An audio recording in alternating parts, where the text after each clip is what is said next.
Uh, so I'd like to welcome you all to this RDA, Research Data Alliance Plenary 24 session that we put together with the EOS Future and RDA Working Group on Artificial Intelligence and Data Visitation. Today we wanted to talk about human intelligence and alien intelligence. And I fear, looking at the attendees, that this is not inclusive and it's very unbalanced discussion because I'm only seeing in the attendance the human intelligence. So it may be an unfair discussion and we could be critiqued for this, but we're going to try to bring in some alien intelligence at some point in our lives. We want that. And we want not only machine intelligence, we really want sentient intelligence as well. So I hope we get there someday. Looking forward to it. And today we're going to look at how we can use AI to improve ethics, human rights, and legal standards. And then on top of that, thank goodness Patty is here, through data visitation. So that's what we'll look at here. The main work will come from Simon, and from Alex, and Alex will talk about the Munich Convention on AI data and human rights that he put together with colleagues, as well as the background white paper that supports that here. And then Patty will talk about, I didn't fix this right, whose rules apply, ethics law, and the data and the infrastructure of data visitation. And I think it's going to be an interesting conversation because we can look at, first, with a real focus on human rights, but also how we can think about the application of human rights or the application of AI, maybe through data visitation, to human rights in order to improve our understanding of ethics law and law. I just wanted to say, I should say that I had invited both Simon Woodworth and Shelia Sipala from Cork University to speak on a project they have. They are both working in pediatrics, and they had a project where they looked at, where they used AI to look at how well Irish law was protecting the rights of children, particularly the United Nations Declarations on the Rights of the Child. And they look at how that had done. But both Simon and Seya is off on holiday now, and Simon has another engagement at just this time, so they couldn't be with us. So I apologize for that. And then I put into the discussion here 10 questions that we can use to guide our discussion. And I think what we want here mostly is to have a good discussion that can guide us through the conversations here. So I'll stop sharing because nobody wants to look at me scroll on my screen. And I just want to say a couple of words about what we've done in the background here before Alex and Patty lead us into a richer discussion. So within the Artificial Intelligence and Data Visitation Working Group, we got together around 2022. We had support from the EOS Future project, a Horizon project from the European Commission, and also support, and that went through the RDA, and we had RDA support for that, and then we had also RDA Tiger support from that. And then we have another Tiger project that's come out of that, which we began in February. We will end in November, and that's on the data visitation that Patty is leading, and she'll discuss with us as well. But what we did between somewhere in 2022 and now was we put together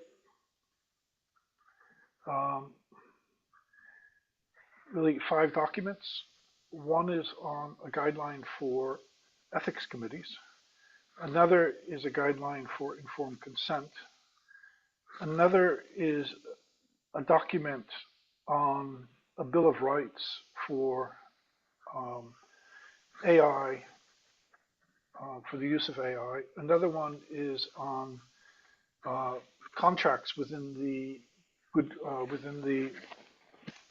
GDPR, and then we also have Zotero output there with quite a few very good sets of references that Natalie put together for us, Natalie Myers. So that's what we did. Now, when we did this, we looked primarily, and we were primarily focused on really exactly what Alex did. Not exactly what Alex did, we didn't do it that well, but we tried to look at protections and how we could use research ethics committees, how we could use law, how we could use human rights, how we could use informed consent to, let's say, protect us from AI, to have a barrier for us from AI.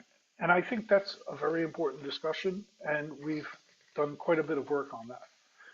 But now we thought in this session we would try to turn things around and say, okay, how can we use artificial intelligence in order to better understand our ethics and our law, and of course human rights is part of both of those. How can we use artificial intelligence to help us to become better in ethics, to become better in human rights, to become better in law?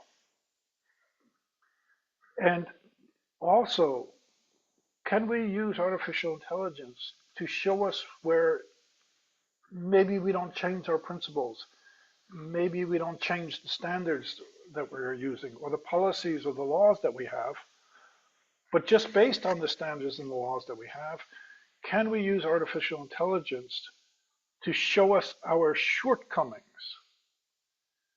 with regard to meeting the objectives that we set for ourselves in hard law and soft law, for example? So how can we do this? And I think it's it's kind of an add-on, but I have to say for the artificial intelligence and data visitation working group, data visitation was kind of an add-on. We didn't know really how to figure it in, but we learned as we went through that it became increasingly important for what we were doing. And maybe here too, we'll be able to learn from Patty or from our discussion today as well, how we can use data visitation to better query our practices even, and what we think that is important here. Uh, Obviously, I have a dog. Yeah. Okay. Apologies for the dog. Nacha, he's off, Monica. He's off. No, he won't listen to me either. Okay, so what are we going to do? So with that introduction, I just want to ask if anyone in the room, in this Zoom meeting, wants to add something to that, because there's a number of people from the AIDV working group, and if they want to just add anything to the background that we discussed in preparation for this session.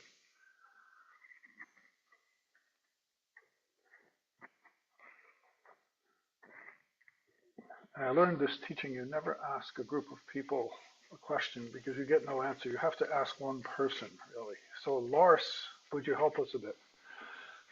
Uh, sure, I can. I do agree with you a little bit that we started out with the data visitation at the side, but I think it really can be a tool for democratization if used correctly. I think that we will see in the future the combinational use of AI and the possibility of allowing for data to be used at sites where it's produced to generate a lot more of a democratic research environment than we have today. Yeah, thank you, Loris. You added a good dimension to this. I think this is also very close to Alex's heart as well. And it's something I know they discussed in Geneva as well. He'll come back to that. But um, this makes me think, Alex knows I will say this, but of sovereignty, data sovereignty, but not only sovereignty in the sense of our digital environment, data or AI or something like that, but also sovereignty within our political environment and within the environment of, say, the UN and UN charters.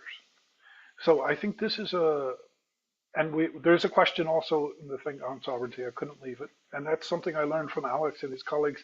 And I hope that eventually we can come back to this discussion of sovereignty. I think this is a key thing. But democracy, of course, is part of that. And of course, the other part of it that you're probably thinking about too is the open science as well. And how do we put all these pieces together in a complex way? Sejong, it's your way out.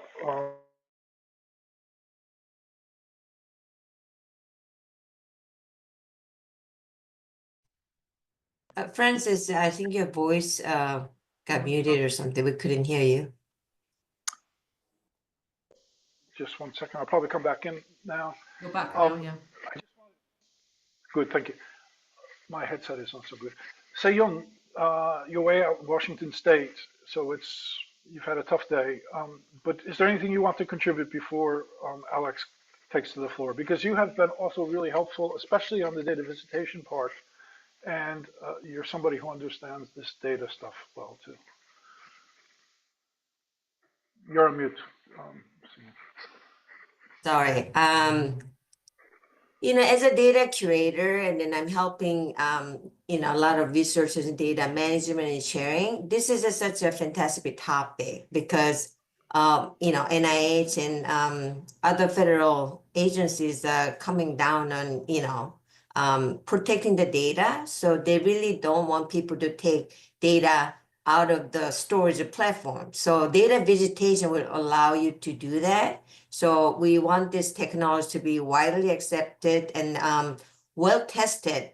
Right now, not many people know about it. So, I have a great stake in it and I would like to see it, succeed. So hopefully more people learn about it and contribute, test the system, make it robust for everybody to implement. So that's just, I want to add that to it. Thank you. Yeah, thank you. And I was going to go to Alex, but I just want to ask from Yeyang. Yeyang has been along with us for this ride of the AIDV working group. But Yeyang she's in Beijing.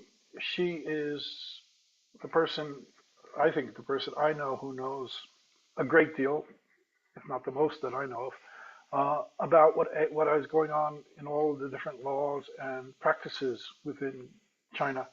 Yeyang, do you want to say anything before we move forward? Thanks, Francis. I'm surprised you noticed that I'm in the Zoom. It, I think I think there exists lack of understanding or even lack of interest or willingness to understand what is actually happening in China. Although at the very high level, there are certain kind of they call this kind of second track diplomatic conversation on AI between US and China. But just given what is going on, I think, and also given the recent report or kind of prediction on AI 2027, which I briefly discussed with Natalie, that we are going to further explore that.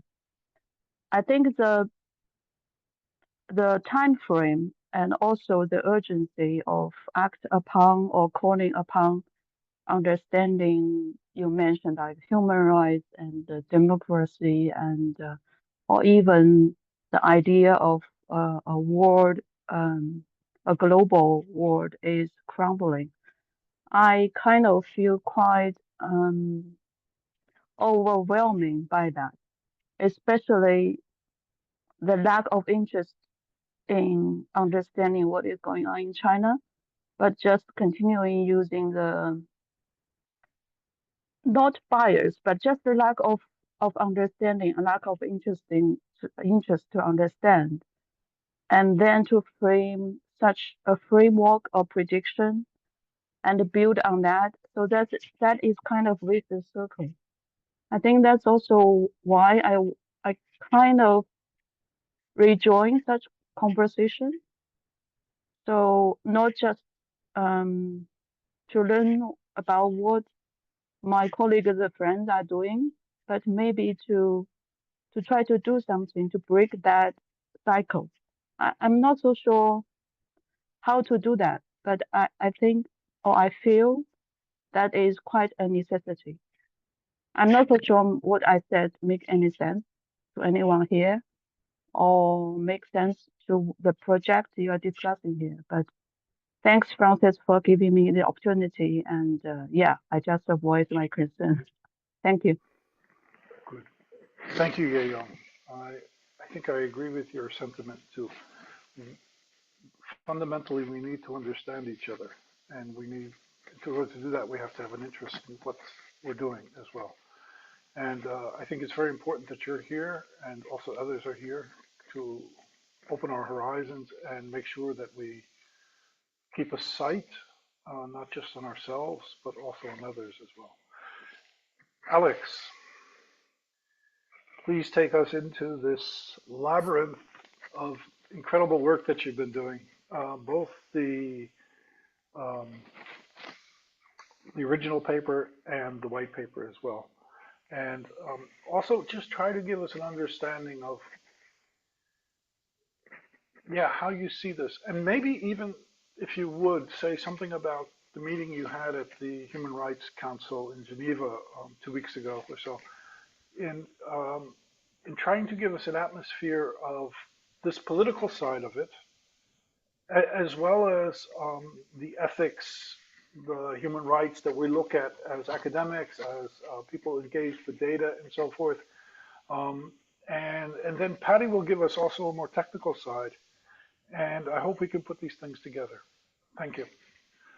Thank you very much, Francis. And I will share my screen. I have indeed basically prepared a presentation, but I will also use this opportunity to mention some, I would say, points that also you have been like referring to, and also like the political perspective on AI and human rights. But before I start, I will basically give a quick overview about the Munich Convention, what it is, and what we are actually about, because most of you might not know us, and I will just give a very brief perspective into this and introduce you to the Munich Convention process, because as Francis mentioned, it is not just in a way a draft for a convention centered on human rights about AI, but it is also about, in a way, the conversation that we have about this topic and stakeholder meetings, and also, I would say, a process of really refining our thought on what actually the meaning of human rights are when it comes to AI, and also how AI influence perhaps the way we ourselves think or might need to think about human rights. So, Francis, also thank you very much for setting this up, because I think also you have been very actively contributing to the white paper and to the convention discussions, but also for like realizing this outreach activity. So in general, I am based at the Technical University of Munich at the Institute of Ethics in Artificial Intelligence, which has been established around 2019 to discuss the ethical implications of AI. And I would say over the past 5 years, I have seen that there was much discussions on ethics and AI, but that human rights as one of those norms that we have in, I would say, international law, but at the same time also legal frameworks such as constitutions hasn't been mentioned. So from my perspective, I was always interested in exploring the human rights perspective on AI. Last year, Technical University of Munich and also Globe Ethics started, which is a Swiss-based foundation, started an internal discussion on a concrete proposal for a convention on AI based on human rights to initiate a debate on human rights protection in the age of AI. And I think this is very important also to mention this aspect of human rights protection in the age of AI, because it's not just about AI as such, but also about the increased use of data in society. It's also much about neurotechnology, specific application cases of AI, and so on and so forth. So this has many different implications to discuss. As a result of the preceding discussion, we then organized an international summit on AI and human rights in July 16th to gather the input of 50 international experts, Francis being one of them, that initiated discussions about a potential convention in international law regulating AI along the lines of human rights, but also, as we discussed throughout our meetings, the relevance of the UN Charter, but also international humanitarian law. So, for instance, the Geneva conventions. I would say one of the key findings of this meeting has been the idea that when we speak about AI, we really need to understand that this is a technology which affects all walks of life. So it's not just something that is in a way specific to a specific area. For instance, nuclear energy, which deals with, let's say, energy consumption, which has certain risks for the population, but it's just in a way somehow isolated, but AI really has a comprehensive effect. So when we want to regulate it, we need to go back to established traditions such as human rights, which are all encompassing. Yet at the same time, we also need to look at the UN Charter and also international humanitarian law if AI is basically used in armed conflicts. So this was one, I would say, one of the key findings that I would like to share with you in respect to the first meeting. We drafted a convention which reflects those points, and we had an ongoing refinement of the convention draft based on the feedback of the participants. But later on, also we reached out to organizations such as the International Committee of the Red Cross or other Geneva-based institutions to just get their perspective. Then I attended the Geneva Peace Week in October last year, where we also could expand our network. As you might know, Geneva hosts a lot of different international organizations that are involved in human rights, most particularly the UN Human Rights Council. So based on that, we published the draft convention, which you can find on ResearchGate. But at the same time, we were also discussing to draft a white paper, which reflects also on the need and the potential design of a convention for human rights. And here in a convention document, you can basically say what basically a group of people wants and also to bring into the debate. At the same time, the white paper was a good opportunity to really discuss in a way the implications of human rights for AI. And one key point has been to understand AI not just a software solution, but also it really being some sort of ecosystem, which involves data supply chains, which also involves rare materials that are used as computer chips, for instance, by those systems, and then also result in certain consequences. So the way we think about basically AI is not just algorithmic harm or the decision which is made by an AI system, but the human rights dimension is basically surrounding that or areas which are related to AI development.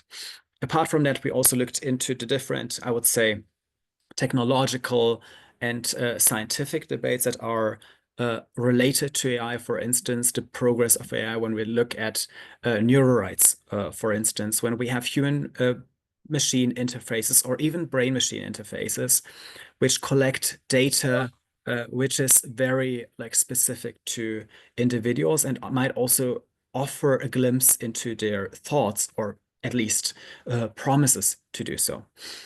On this basis, we then aimed basically the official publication, but also dissemination of the white paper in a side event to the UN Human Rights Council, which was very well received. So we had talks with the German Federal Foreign Office about the need of a convention, and also we got their support. So the coordinator for AI governance of the Federal Ministry was also promoting that.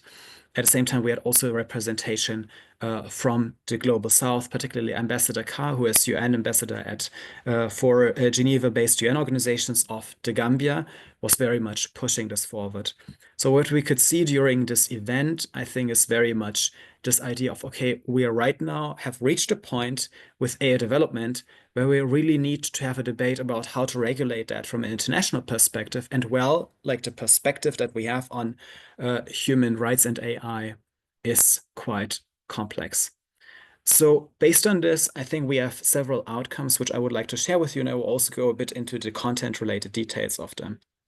The first point is that there is a need for a binding global framework on AI and human rights. And this, I think, requires some explanation because we see right now the Council of Europe has pushed for a convention on AI and human rights as well. However, this is a regional organization which has, in a way, an impact in Europe and also other Western aligned countries. Yet at the same time, it is not really including, I would say, the global majority countries. It is not including African Union perspectives on AI and human rights or Latin American ones. And this is important because we see that Sub-Saharan Africa, for instance, Latin America, have developed their own human rights interpretations. And for instance, the African Union very much focuses on collective rights, whereas Latin American human rights discourses have a strong focus on the rights of indigenous populations. So this is something which is inherently not covered by a European framework. Yet at the same time, we see right now in this moment, I would say, of specific geopolitical tensions across the globe, that there is also a need for a holistic approach, which this is basically beyond the West in order to find global acceptance. At the same time, we also see that AI is really a technology which touches upon human rights, algorithmic bias, data privacy, for instance, but also mentioned labor rights issues in international supply chains or value chains or ecosystems relating to AI, which are not covered yet. So there is a need to act on this based also on preceding work on the international level, particularly if you look at the Bill of Rights, which includes the Universal Declaration and the two covenants. So in international law, human rights are an established concept. We see that AI has a structural impact on human rights, which then necessitates the need to refine our understanding of human rights on an international basis, including the key global stakeholders. A specific focus in a discussion, I think this is very much shared, is the holistic understanding of AI-related impact on human rights. Which is important because we look at the value chain. And here specifically, we see that in terms of content moderation, data curation, and other tasks that are involved in the AI ecosystem, we haven't so far human rights protection. And this is an issue which is important because we might think here about the rights of Uber drivers, for instance. We might think here about individuals that are selecting harmful content and processing it for social media companies, where this has potential ramifications for their mental health, and so on and so forth. So this gives you an impression about gaps that we have observed. Furthermore, also the specific impacts on groups protected by international human rights law. So international human rights law has, in a way, a general, I would say, corpus of human rights, which are basically not group specific, but at the same time, we have seen, okay, well, there are certain complexities that are more relevant for specific groups because they have certain issues in realizing human rights otherwise. So for instance, the principle of consent when we speak about children or individuals with disabilities. So we see that sometimes individuals are not able to exercise human rights fully on their own, but there might be specific procedures or refinement of human rights so that their rights are maintained in a bigger scheme of things, which necessitates then a specific focus on group rights such as children or individuals with disabilities or the right of women when we think about the debate about our pregnancy-related issues, when we think about, for instance, the debate on abortion and so on and so forth, which has another complexity apart from general human rights law, which cannot clarify those questions meaningfully. At the same time, we have another aspect where we see that there is an importance of cross-border impacts of AI and also the human rights responsibilities of multinationals involved in this context. We already see with the advent of globalization a couple of years ago that multinationals are becoming more and more important as agents, socioeconomic agents in our societies. And their activities are taking place in different countries. So it doesn't help just to have territorial legislation, for instance, in the European Union, which is confined, for instance, to the European data space or to the European AI space. But at the same time, we have other countries that don't have the same standards, where basically there might be like adverse human rights impacts happening, which then also might affect, on the other side, the European Union. So the cross-border impact question is very critical to AI, given its complex supply chain, but at the same time, also the difficulties in really understanding the sources of harm of AI, given the complexity of its systems, and also issues related to traceability. And finally, I would say another point that we came across in our meeting in Geneva, also the relevance of operationalizing human rights in the context of AI. Because we have a lot of discussions, high-level discussions on AI and human rights, and this is an important thing. Yet at the same time, what does it actually mean? And finally, researchers, universities, companies, governments, they need to operationalize this. And not just perhaps in forms of impact assessments, but also in terms of really understanding, okay, what does a human rights violation mean for this in this concrete case? Or are there indicators which we can use in order to understand, okay, this is something that is likely to fall under a specific human rights perspective.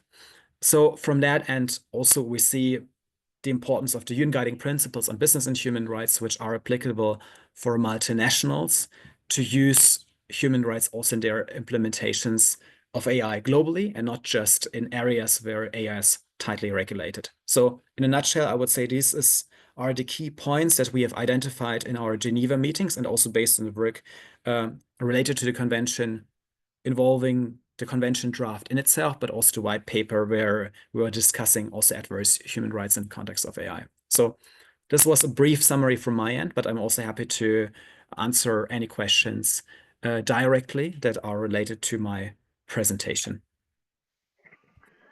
Yeah, thank you very much, Alex. I think it's a real privilege to have you here. We've been kind of working on the ground with our hands in the dirt, trying to understand it from our own perspective, more or less. I thought that the work you did kind of, well, for me anyway, it lifted me up into a much more complex legal environment, and it took you some time as well to teach me about the complexity of the human rights law that we're dealing with here and how these things fit together.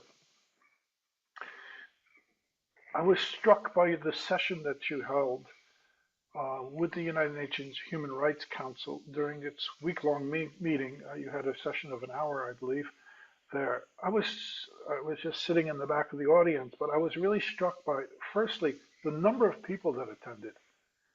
The room was full, and this is really exceptional for these big meetings in Geneva to have a full room. The second thing was, of course, your whole panel, I think you had 6 or 7 people on the panel, maybe more. It was just so well done. But there was never an interruption. There was never a sound from the audience. Everybody was fully attentive. So this is a very important topic. It's also, as we know, politically a very, very difficult topic, such a complex topic here.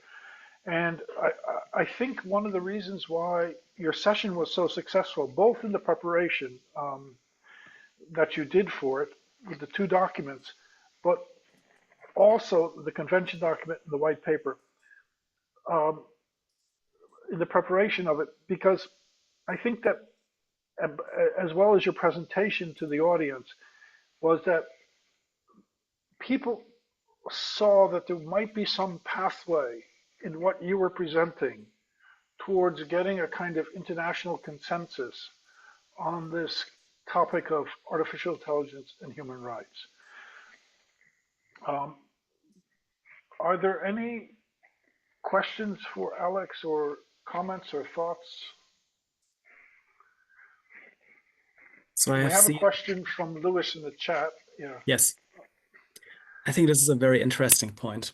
So I would say in our work, like relating to the convention, we haven't touched upon this one-on-one, I would say, because this is a very specific topic. But I would like to use this opportunity, also like to give you my take about this. And I would agree. I think I would, in this case, really agree with Slavoj Žižek for many reasons. I think that technology, at least, and this is also an epistemological question,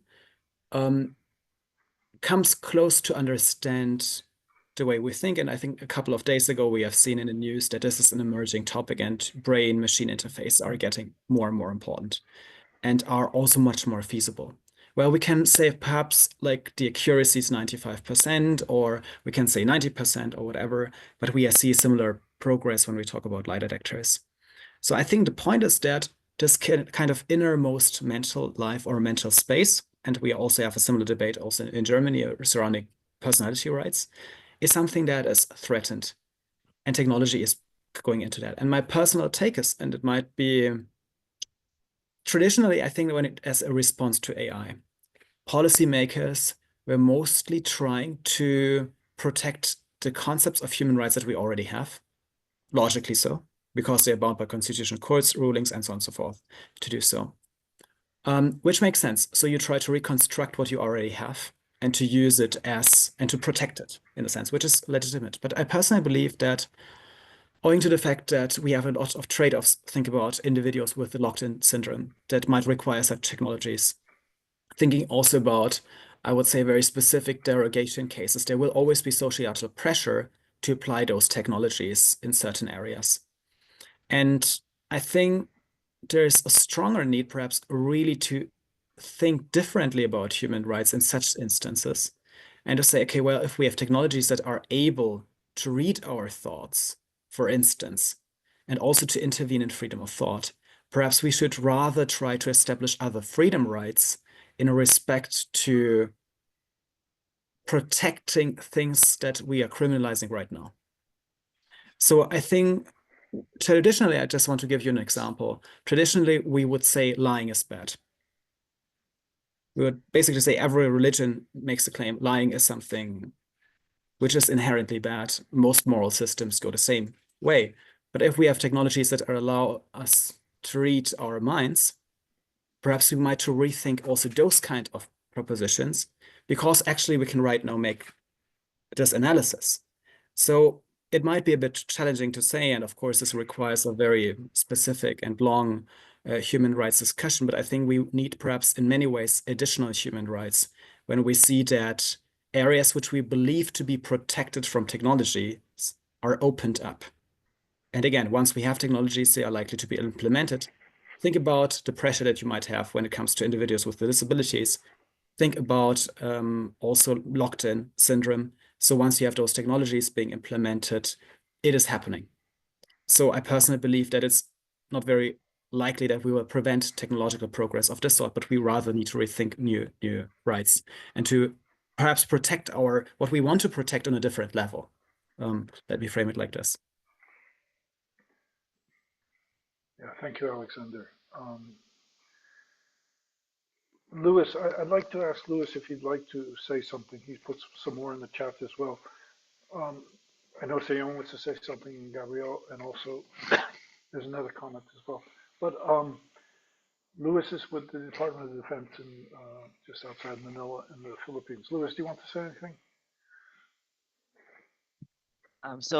Good day, colleagues. So just speaking from the Philippines. No, I'm just really curious about this issue because we've talked about it in Berlin, and I've got a lot of flack in trying to question the conceptualization of neural rights because yeah, considering the technologies today, I think it would be nearly impossible to implement such kind of policies anchored on neural rights because of the technology. So I'm trying to explore some ways of reconceptualizing security in that field. So yeah, it would be so I'm trying to write up an article on it. So I'm just trying to test my ideas in this platform. So yeah, thank you very much for the comments. Very interesting thought, and I believe, yes, we have a lot of people talking right now about neural rights, and I personally believe there is, like, as we pointed out in the white paper, this is a very important conversation to have. But it might also be the case that we might need a second defense line. Perhaps what happens if neural rights are not enough? And perhaps we might really need to rethink also perhaps other societal structures right now, because we see that technologies have gathered so much information about what we feel, what we think, what we are about to do, what we are planning. So perhaps this is also the point to think, okay, well, like if we are really this innermost of ourselves becomes increasingly open, perhaps we really need to redesign a lot of legal assumptions that we have beforehand, and we might need to put protections on other levels, which are perhaps more behavioral in a sense. Thank you, Alex. I'll just go to Seung, and then I'll go to Gabrielle, and then we'll go to Patty, unless there's, although that some of the questions, we'll do those too. Seung, please. So how many of us have experienced, for example, you talk about something and then like off the top, it immediately shows up in newsfeed. So we are constantly surveilled by technology. We wear, Apple Watch or phone, they eavesdrop. So it's hard to protect us from technology, and you sign the consent, whatever, but it's such a long document, nobody's gonna read through and understand what you're getting into. So that's a problem. But let's just take it out of there, because that's so broad and I don't have an answer to that. But in a more controlled manner, for example, when people share data. So if it's a human-derived data, it normally involves IRB and HARPO, Human Research Protection Office. So in that case, they'll put a restriction. So if it's a individual participant data, even if it's a de-identified, they don't want you to share it openly. So I'm a data creator for institutional data repository. So all those things are shared in a restricted manner. So which means it's protected. AI cannot get to it. Even human cannot get to it because it requires a manual process that institution has to sign the data user agreement. But that has a downside. So it kind of inhibits open science, promoting science and everything. So data visitation comes in to solve that issue. So, for example, all this restricted data set, you don't have to take it down, but you give them like a visitation right in a way. So you do the process and do all that, get the answers, but you don't take it out of there into insecure environment. So there's a control access, audit trail and everything. That's why we are testing this tool to utilize the data visitation technology to avoid this kind of issue. So I hope a lot of people will join us in testing this tool and take this technology to the next level to solve this issue. So that's my 2 cents. Thank you. Thank you very much, Sonyoung. Seung, that's really important. Seung has been working very hard on this data visitation too, together with Patty and quite a few others here. I just want to go back to Louis and Alexander. I also see that Natalie's here. Louis has been poking us for 3 years about this mental privacy thing, and he is really on top of this. He's really good at this stuff. So Louis, and also, especially in the white paper, but also in the convention, but more in the white paper, I believe you'll see about the protection of your neurological life and things like that, that they've worked out with the Munich group much better than I could say anything. So you guys have to connect. I think, Alex, you'll eventually have to put, I would suggest, if you can stomach it, put your email in the chat eventually, because people should connect directly with you. If they try to go through me, they'll get hung up on all kinds of stuff. And Louis is there. Natalie has done amazing, amazing work on this AI Bill of Rights that she did. So eventually she'll say something here too. But I just want to get Gabrielle in and come back to a question that Patty put to me in the chat right here. Gabrielle, do you have anything to comment on here?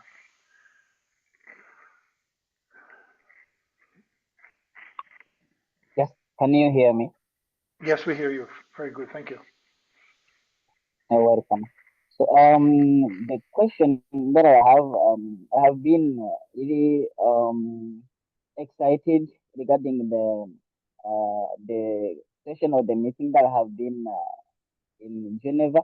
As long as actually the conflicts are increasing all over the world, and even they are using sophisticated arms like using drones and robots when it comes to the differentiation of like civilians and people who are involved in who are armed, things like that. So I would like just to know if you have been able to come up with this kind of activities during armed conflict, and how because this is totally AI, and how have you been to come up with solution regarding the use of AI during armed conflict? Yeah. Thank you very much, Gabrielle. And I also looked a bit into your comments because sometimes the connection wasn't 100% perfect. I'm also in a place perhaps where internet isn't perfect. That happens to be the case in Germany from time to time. So I think like the international humanitarian law perspective is very important. And we had some discussion on that in one of our panels, which was about the UN Charter, international humanitarian law, the use of AI in armed conflict. And it's a very complicated topic because like the use of AI in war touches upon different areas. It has a human rights perspective if there is no war going on, but it still has an impact on the soldiers that are using it, for instance. Or if we are experiencing a situation which is not like classified as armed conflict in the first place. We have international humanitarian law in stake when it is used in armed conflict directly, and we have the UN Charter being relevant there when perhaps an AI attack is perpetrated by one country. For instance, a coordinated AI attack, which is linked to a cyber attack and those kind of things. So it has many different layers. For instance, the use of force that needs to be interpreted when we speak about cyber attacks that are facilitated by AI. So it touches upon all those issues. I think there are interesting points to be further explored. I think the distinction between civilians and combatants, I think this is the point that you're alluding to, which is one of the fundamental key norms of international humanitarian law is indeed at stake if we look at the situation, for instance, in Gaza, but also other conflicts. But I would also say that we have an increased conversation. We haven't been really able to touch upon this about basically ethnic AI weapons, or basically AI weapons that also factor in ethnicity of individuals or languages soldiers are speaking when it comes to the selection of targets. So this is an entire host of international humanitarian law issues that we are touching upon here. With the convention, our main aim is to drive the debate and to say, okay, we need a binding framework on those topics. And we are not able to, I would say, to have clear stance on every subject that evolves out of it within our white paper, but also within, I would say, basically the context of a convention that cannot regulate everything from its inception. Yet at the same token, I believe that the international humanitarian law perspective is important. And again, I believe civilian versus combatant distinction is something important. But at the same time, I think the use of AI in the military domain is very much relevant for the UN Charter when it comes to the definition of use of force. Yet at the same time, we might also have the development of new types of weapons which are in a way different because they combine, as said before, face recognition, language recognition, and basically an automated target system, and so on and so forth. So I think that the combination of AI and other technologies might open new problems in a sense. So this is also something I would like to raise, and I totally agree with your point about the relevance of drones, for instance, robots in armed conflicts, but also in a way target selection, which is done by satellite pictures. Yes, absolutely. So you can even think about a scenario. I don't know if you are getting me well. Um, Hello, can you get me well? Yes, we hear you well. Thank you. Okay, thank you. So I was asking, I was saying that you can even imagine a scenario when, for example, a robot is going to yes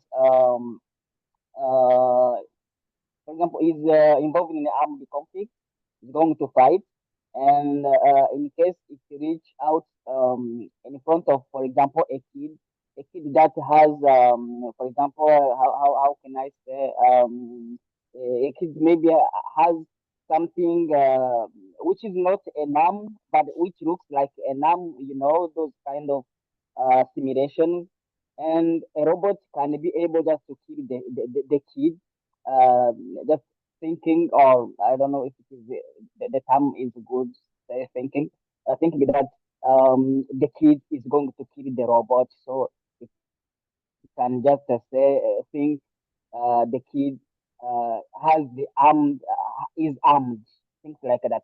So there is a big there is a big problem regarding the differentiation of who is armed, who is not armed, because uh, um, uh, the parties involved inside the conflict, they are not able just to differentiate it, things like that. So this is also what can be taught, just to be able to develop what is which AI can be able to respect the all corners of international humanitarian law.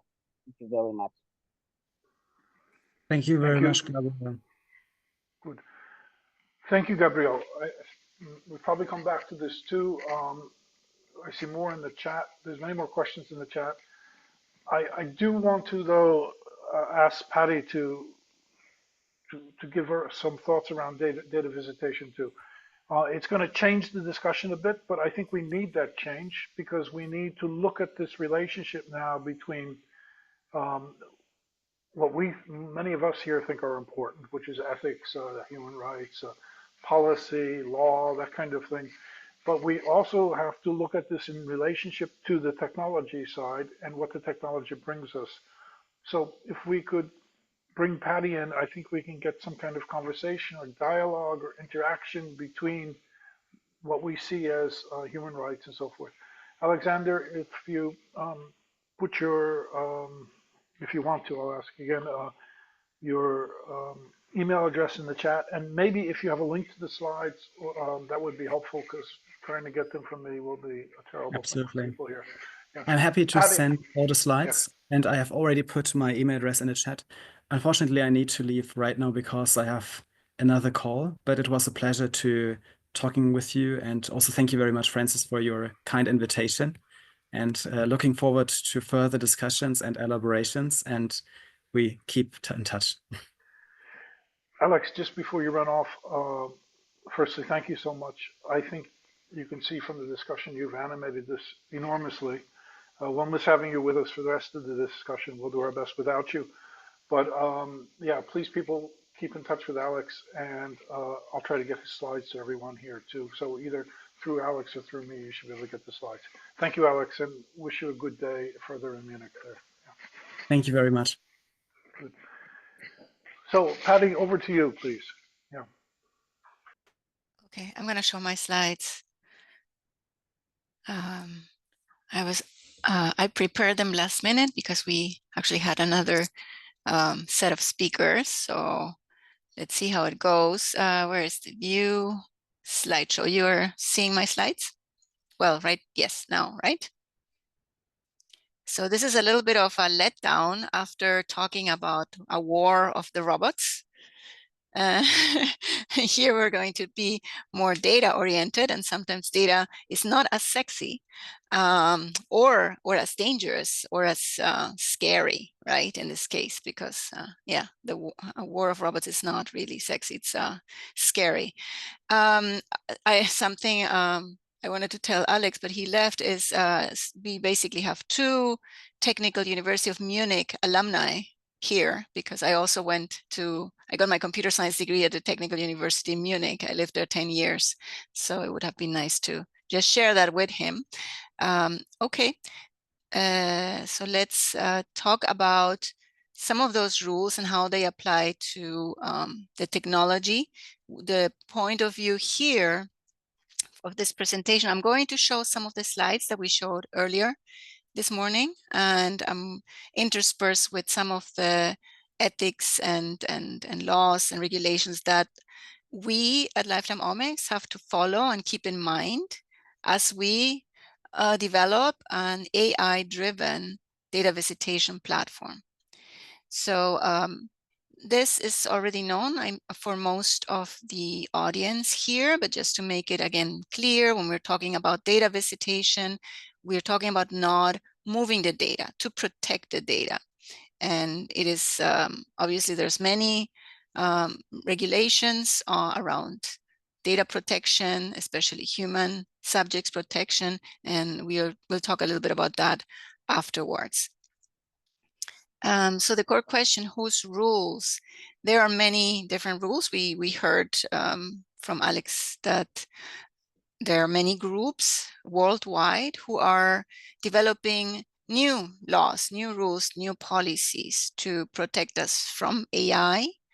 And in this case, for us, we are developing AI technology, and we are on the other side. We are paying attention to those laws and those rules and those policies so that we can comply with them. I don't think that everybody is doing that, but here at Lifetime Omics, we are we're trying to do that with the help of the Research Data Alliance and the AIDV, AI Data Visitation Group, working group.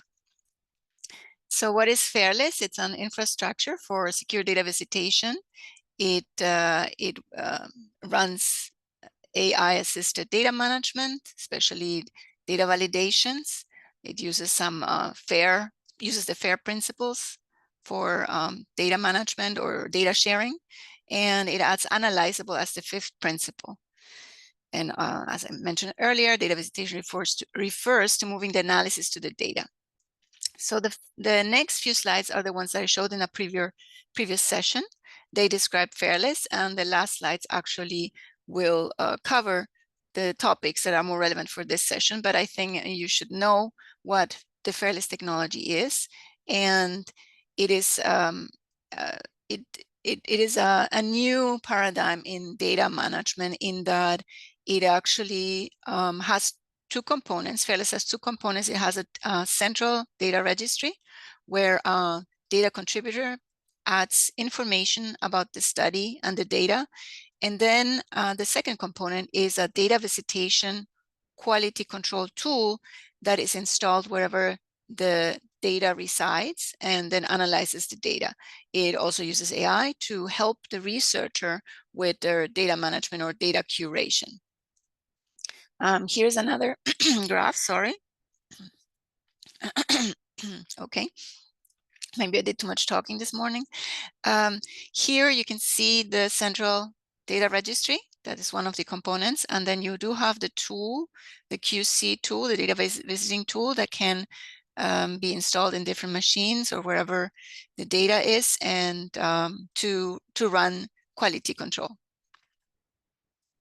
And during this quality control process, either the researcher, or it can also be a data manager, can start annotating their data, curating their data, and the quality control tool will offer a report of the different quality checks that the data passed. And if there are things to be fixed, the researcher or data curator can again fix it and then run quality control again until they are satisfied with it, and then they can move the results to the central registry. I'm going to show a little video here, and this requires that I actually do the following. I have to get out of here, and so please bear with me. Where is the sharing? There's the sharing button. Let me get to the video, because I have to be sure to share the audio and the video in a way that you can all see it.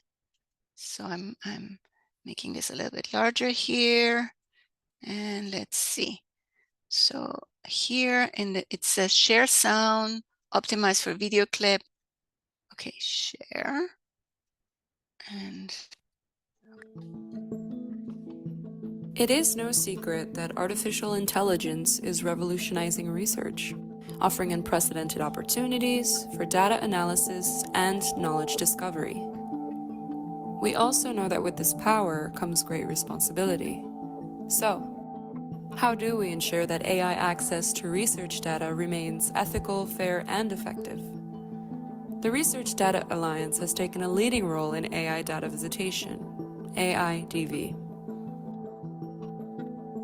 Lifetime Omics is also leading the way for AIDV through Fairless, its AI-powered platform ensuring safe data sharing via data visitation. And this is where you, fellow RDA member, can play a crucial role in shaping the AIDV policies of the future. Join us in testing AIDV policy implementations on Fairlease, our innovative platform, all while providing your valuable feedback. As a biomedical researcher, Fairlease empowers you to manage your research data safely and get rewarded through recognition, collaborations, and funding. Your participation is vital in shaping robust and ethical AIDV policies that will benefit the entire global research community. Help us drive responsible AI innovation by becoming a Fairlease tester today.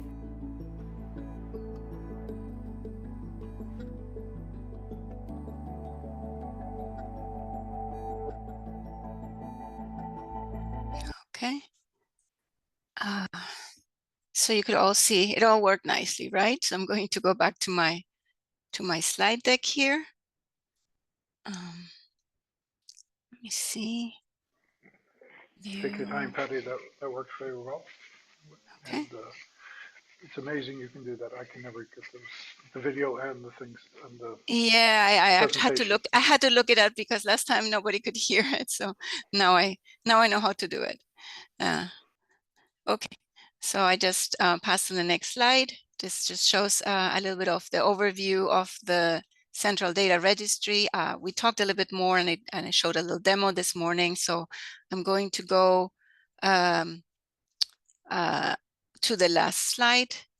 Actually, Sanjong has been helping me here to invite you all, if you're biomedical researchers, to test Fairless. She has posted it in the chat, and I will also check. I will also post it there at the end of my talk. And now to the topics of this particular session, and I think many of you are more familiar with this policy questions than actually we at Lifetime Omics. As the technology builders, we know some of these ethical human policies, and we have obviously worked from the get-go to comply with all of them, but there are always some new ones that come up.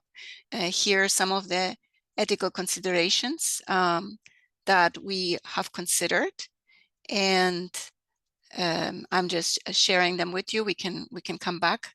How are we with time? It looks good, so we still have time.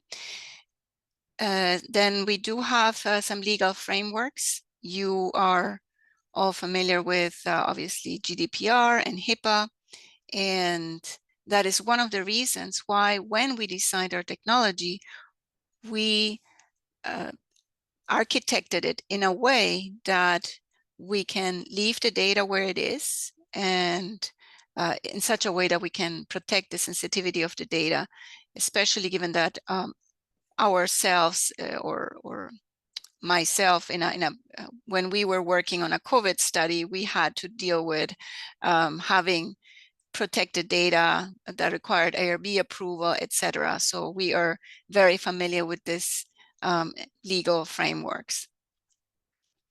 And here regarding human rights, so this is again the view of us building a technology and complying with different policies and respecting human rights.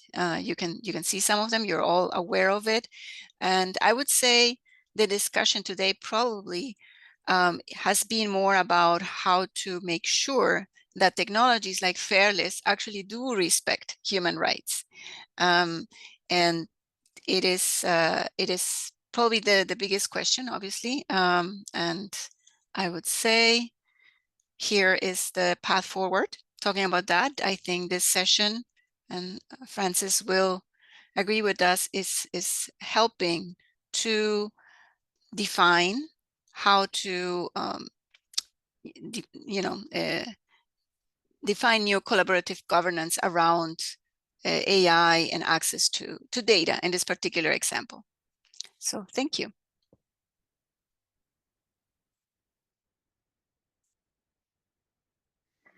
Francis? Patty, thank you very much. I think it's really important Alexander took us very deeply into the human rights, as well as the ethics and law part, the complications of that. That's a very deep dive.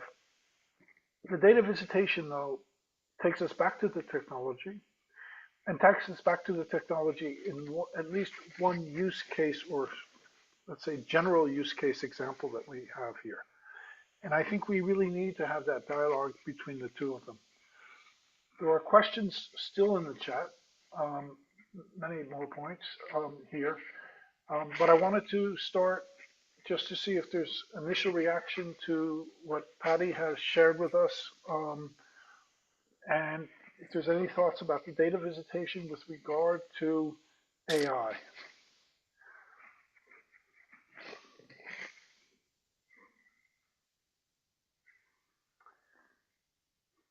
I'm just going to see here. Good. I'm going to say something myself then about it, because I think there's a question in the chat that Patty put in before, but it went directly to me. And the question was, AI is moving forward at lightning speed. Policy moves slowly. Can AI be used to move policy faster? This is a really good question.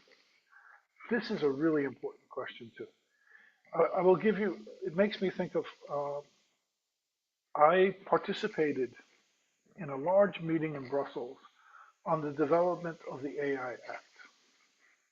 And that meeting was held, this is a number of years ago, I don't remember, it was held at the Microsoft offices in Brussels. And all the big people there were there, from the Commission, people from the Parliament, people from these big data places, Google and so forth. It was a big meeting and really powerful meeting. And I think I even asked a question during the meeting, but it occurred to me, you know, it took years to develop the AI Act or to develop the GDPR, right? Years. By the time we get this AI Act developed, you know, you have then something like DeepSeek all of a sudden appear, which completely changes the conversation and completely changes how we understand so much of this. So how can we keep up? And that was one of the questions behind that we had more or less behind this session today too, was can we use AI to improve how we make legislation? Can we use data visitation? And I would think data visitation, Lars would say more about this, Patty and Seyung as well, but data visitation is also a manner in which we can query the data that comes that reflects the reality, the practices, the habits that we have, the uses of the law, the way the law is interpreted, the way the law is implemented, same for ethics, same for policy. So that was essentially the idea behind it. Good. Now other people need to speak or everybody will run away very soon, and that scares me. You know.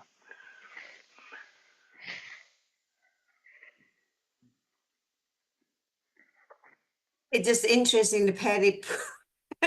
I wish we could, you know, we can use the AI to move the policy faster. But as far as I know, policy is implemented by a human, and it's just hard to keep up. AI is moving so fast. How do we keep up with you know, human rights to counteract the, you know, AI encroaching our rights and everything? Like I said, if you for the data set that is shared in a more controlled manner, we have a solution. Like we can apply GDPR and everything, or data visitation, but like everyday data, like you know, what we talk, what we share, those things are hard to protect, and then that's I think of what we're talking about. So there's some solution to limit it in a situation, but broadly, it's going to be very difficult to combat, you know, this fast moving AI technology and protect the human rights. They're going to start, and people are willingly sharing into these AI tools, right? So without quite understanding completely what it implicates, how the data will be used afterwards. So if there's a transparency about how they will use this data, they are willingly sharing, that'd be a first step in my mind. If people understand the consequences of the information sharing, then it might help us to kind of, combat establishing the policy accordingly. But IRB never moves fast, so that's a problem. So thank you, Sanjo. My question was really really focused on advancing policies faster, and especially the policies that look into what AI is doing. And Francis asked the question of how could we use data visitation to it. And I would say one way would be, if the goal is to keep up with the development and transformation of AI, which is occurring very, very quickly, one would want to train AI to understand what is this information, basically train it on data or documents that are documenting what is going on with AI, and also train it on policy information. Maybe some of these can be classified. So we're going now away, I'm going away from the realm of what we're doing in Fairless, just to answer my own question and answer what Francis' question, where he said, what can we do with data visitation? So in this case, I'm suggesting that you would visit policy, data on policy, international policy, maybe some of them might be classified, and allow AI to learn from it, allow AI to also learn from any kind of implementations that exist, but that would require some of the big technology companies to share their data. So it's a tricky answer to my own question, where I'm trying to just suggest how it could happen, because then AI could come up with an answer much quicker than any humans or groups of governments, etc. That's a So great point. Actually, I agree with you. We can feed the information into the AI tool and then let them come up with the solution. They're kind of probably take the position to against them, but we can actually get the solution quicker using the AI tool. And in the human, we have to review and implement everything. But I like the idea of using the AI tool to actually get the answers, kind of draft a policy to combat this issue.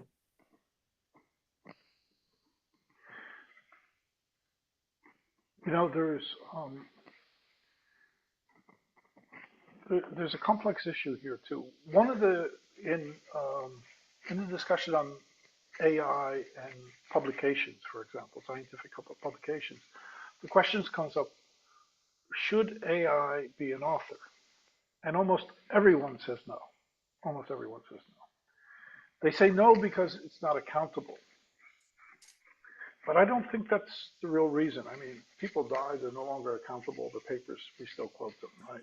So I think the more important question really is to look at the distinction between, and this goes back to, I think, what Gabriella was saying with regard to war and things, the distinction between having information on which you make a decision, on which you make a statement even,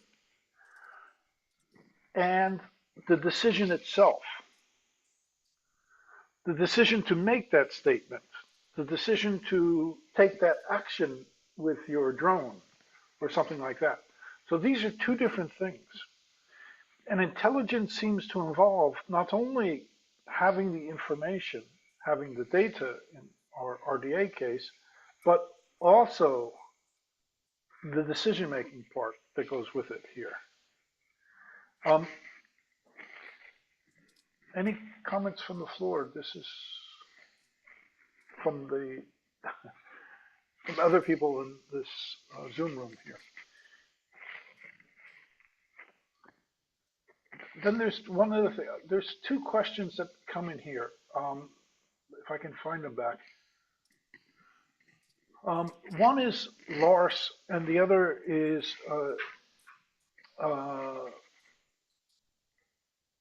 where is it? Young. So Lars asked the question, if I can find it back. I'm lost. Yeah, Lars asked the question at 447.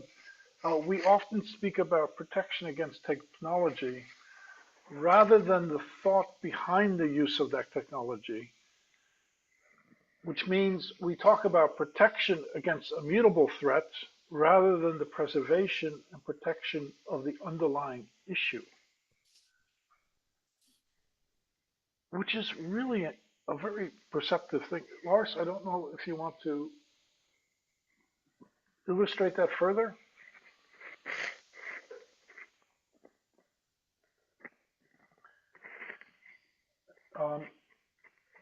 And then Yeyong asked at 448, just above that,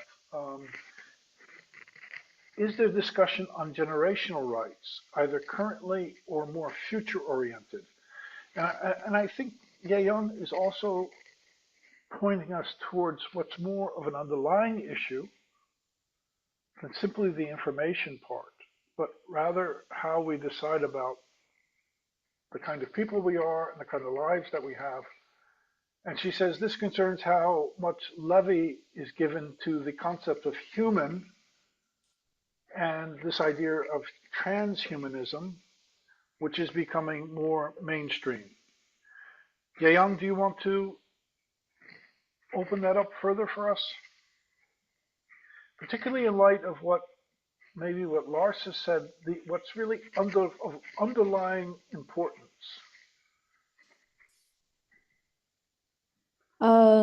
Maybe just briefly, I think there's a myth and a storytelling by the Silicon Valley, but it transports to everywhere, including China. And if we recall what was said during the summit in Paris, it was actually cutting the so-called red tape and accelerate. Behind those kind of acceleration, even last year, there was a debate about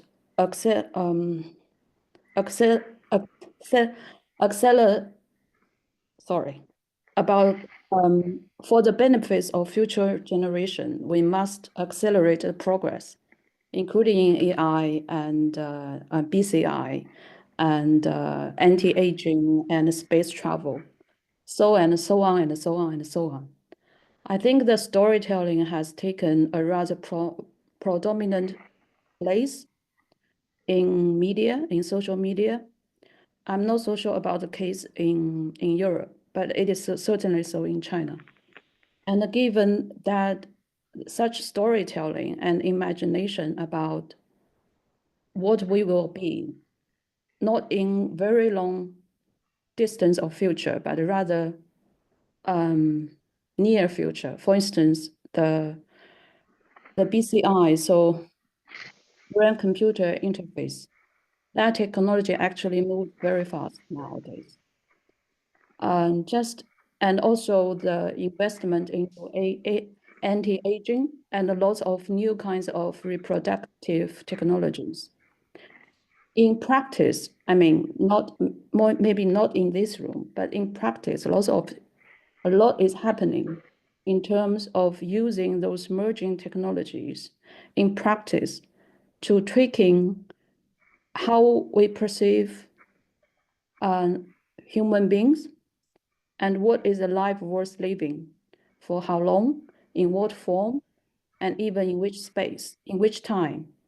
So I think that the larger problem for me, for such scholarly, excuse me if I using such words to describe our discussion, or very high level discussion, is so much so a little bit, distance from reality.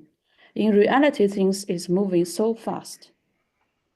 And what we really actually needed is even not to talk with what Francis talked about in Microsoft or headquarters in Brussels, but with those entrepreneurs, even nowadays they call that single entrepreneur. So even as a one person, you can build a company and you can deploy those kind of technologies and actually changing how people are using AI. I think someone talked about that earlier. And I think in practice, such usages has already changing how people understanding AI. And if you look at the Stanford AI Index, which just published, the acceptance or people's willingness to use AI is actually higher than the researchers expected. I think such data actually tells us something. And if we are talking about more future-oriented law and policy, I think we need to kind of look at what is actually going on and to say, okay, the concept of human rights and democracy and so on and so forth are very precious to us right now. But if the people are thinking otherwise, how we should respond and how we can build a robust institution for the future that is coming, rather than hinging on what we have known, I mean, scholarly we have known for decades. So I think this kind of disjunction really has become very overwhelming for me, I mean, personally, because I spend much of my time, I'm an anthropologist, but I trained in other disciplines as well. But now my research is really focusing on in practice, because I'm deeply concerned on how practice are actually changing what we are our understanding of being human, and what does that mean? And I just think we need to devote more energy into that to catch up with what is happening, and then to rethink as scholars, as lawyers, as personnel in UN or whatever very high level places, to respond that with a future-oriented thinking, and to present to the people on the street what kind of society can be otherwise than what Silicon Valley is telling us. So that's what I think that's the thinking behind my question there. Thanks.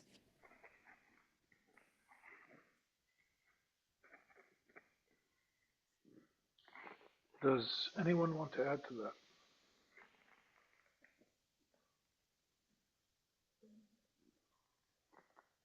Well, I want to thank Alex and Patty and everyone for participating. I really don't think that we can get much further in our discussion than what Yang has just said. I think that's why we're all here, and that's why we're all interested in AI, why we're interested in data, the technologies, because of what we really feel is important to us, what's really meaningful to us. And in a certain sense, we want to preserve our way of life in a certain sense, if I understand Yang correctly. So I think we should leave with Yang's words because they're quite wise. Thank you everyone for participating. I wish you a good continuation of the RDA Plenary 24. And thank you for being with us. Thank you everyone. Bye-bye for now. Thank you, Francis. Thank you, everyone. Thank you. Thank you, Francis. Thank you.